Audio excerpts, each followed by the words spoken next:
Ko govorimo o ekipah, večinoma razmišljamo o športnih, ampak obstajajo pa tudi druge. Lahko je ekipa improvizatorjev, ki igrajo v improligi, ekipa prijateljev oziroma klapa in danes sta z mano dva moja prijatelja in soimprovizatorja, to sta Dino in Nec. Živjo. Hej, mi sem prijatelj, mogoče malo huda, ampak skupaj pa delamo. No? Kolegi smo. Kolegi. Hvala za ta začetek. Ena od stvari, ki jih počnemo skupaj, je improvizacijsko gledališče oziroma impro na kratko. A mi lahko samo razložite, kaj pravzaprav je impro? Ja, impro je v bistvu oblika gledališča oziroma komedije, kjer se improvizatorji na oder podamo brez kakršnega koli scenarija, pa imamo potem publiko, ki nam daje predloge in to je navdih za naš prizor. In zakaj je v impro pravzaprav pomembna ekipa oziroma soigralci? Vse niso. Ne, v bistvu so ful, no. Pa vse, kot je Nec rekel, zato, ker si brez scenarija, ne. In ko dobiš idejo, pa greš na oder, pa si tam sam, upaš, da bo nekdo gor prišel in upaš, da so to ljudje, ki jim lahko zaupaš in bodo vzeli tvojo idejo in pa da se bo nekaj zgodilo. Se pravi, gre za to, da skupaj delata dva človeka stvari. Skupaj. Združenost.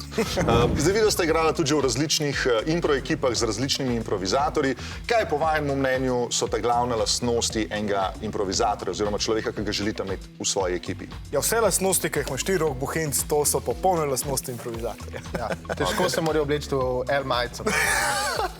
Ne, morajo biti odprti, morajo te spoštovati.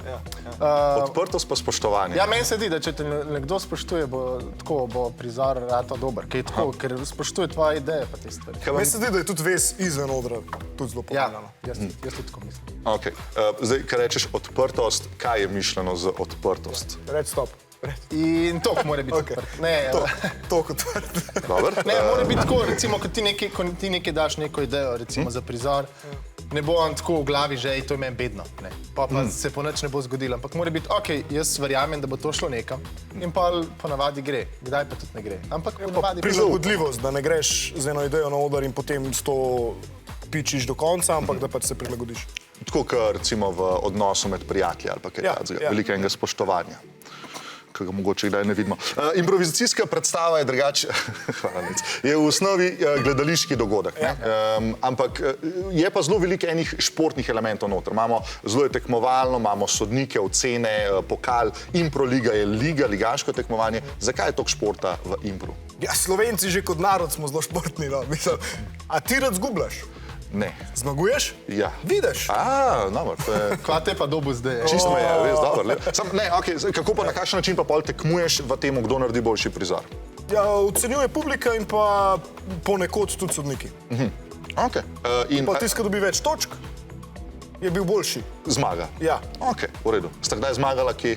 Ja, jaz sem prvak improlige. A res? Čestitke. Ja, pa Šilo pa nikoli nisem zmagal. Ne, je on premagal v tekmovanju za novinca improlige, kar mu še kar malo... Zdaj smo omenili in Šilo in improligo že večkrat. A lahko sam na kratko razložite, kaj je Šila, kaj je improliga, pa kaj je maestro? Ja, improliga je v bistvu vseslovensko tekmovanje v improvizaciji, kjer se ekipe lahko parjajo poljubno, samo da imajo nekaj izkušenj v improvizaciji in potem pač ligaško zelo naprej. Šila je v bistvu podobno, ampak za srednješolske ekipe. Maestro je pa v bistvu spet podobno, ampak samo za posameznike. Ok, super. Hvala lepa za vajne odgovore. Žal je naš čas potekel. Ne, no. Ja, s tem smo zaključili naš pogovor. Če boste šli pa na YouTube kanal Sožilne fronte, pa boste videli, kako se predvsem objemamo in rokujemo. Boste pa tudi Dino in Nec pokazala svoje impro sposobnosti v impro prizoru, tako da pridite tja. Lepo, da ste prišli na naš kanal. Z mano sta še vedno Dino in Nec. Govorimo pa o improvizaciji.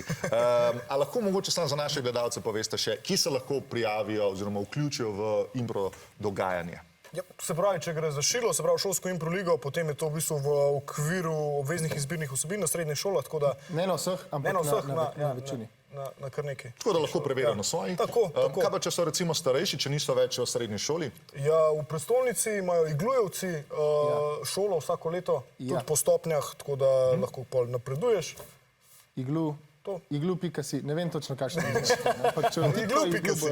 Lahko tudi pokličete Roka Bohinca na nič. Ne, ni treba, v redu je, hvala. Zdaj pa tako, da si bomo pa še naši gledalci boljš predstavljali, kako pravzaprav impro izgleda, bomo pa zdaj odigrali par prizorov. Ste za? Ok. Začeli bomo z eno pogovorno oddajo, kjer bo naloga od Dinota pa Neca, da boste predstavljali enega strokovnjaka in ta strokovnjak bo v bistvu odgovarjal na moja vprašanja, ampak fora tega strokovnjaka pa je, da lahko vi da govorite samo eno besedo naenkrat in se zelo hitro izmenjavate pri temu. Zdaj pa potrebujemo eno temo, o kateri bomo govorili, zakaj boste video strokovnjak, pa ne vem, s čim se ti ukvarjaš? Dajmo reči, da je ena zelo naravoslovna tema, s tem se zelo malo ukvarjamo, ena naravoslovna tema, ne vem, kaj vam je zanimivo v živalskem kraljestvu? Za rakunsko fiziko. Fizika, ki jo sami rakuni izvajajo. Ok, fizika, ki jo samo rakuni izvajajo. Lahko je bili samo rakuni, ampak tudi, ok, rakunska fizika, zato ste video strokovnjak. Jaz bom zastavljal vprašanje, tudi jaz se bom igral, da sem voditelj. Ok, sta pripravljena? Ok, pa lahko začnemo.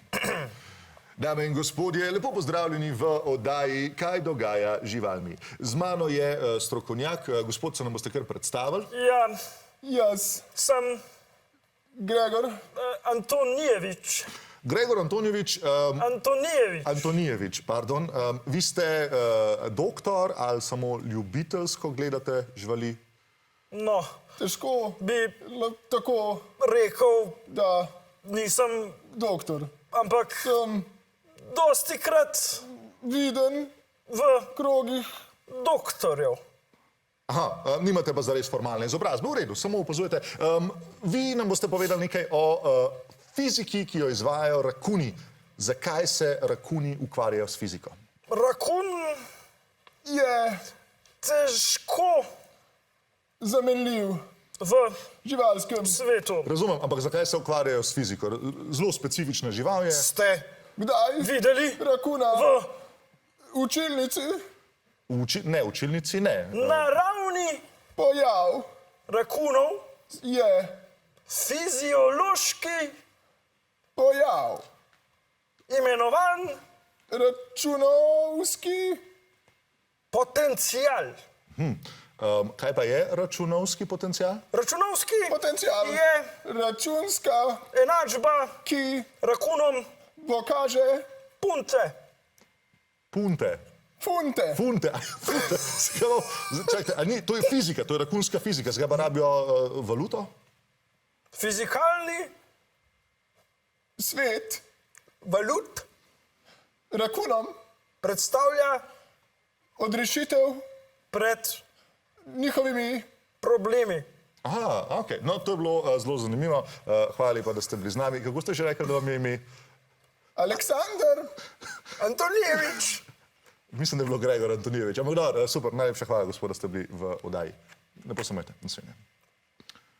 To je bil prvi impro prizor. Verjetno ste videli, da je celotna zadeva res improvizirana, zato ker sta oba dva doživljala spazme na obrazu. Jaz ne vem, zakaj si ti začel s tem glasom. Ja, ampak, lej, super. Pa rekel sem punce, ne funte. A ja, punce. Ja, okej. se je bilo tako lepo. Nadaljujemo. Okej. Okay. Nadaljujemo pa z drugo impro igro. Dinotu in Nejcu smo v tale voziček dali par rekvizitov iz današnje oddaje in v naslednjih minutah jih bosta uporabila v Top Shop reklami, kjer bosta s pomočjo teh predmetov rešila nek problem. Problem, ki smo ga določili v studiu, je plešavost. Ona bosta zdaj probala rešiti plešavost. Fanta, sta pripravljena? Dobro, poslušaj, Rok. No, začnite.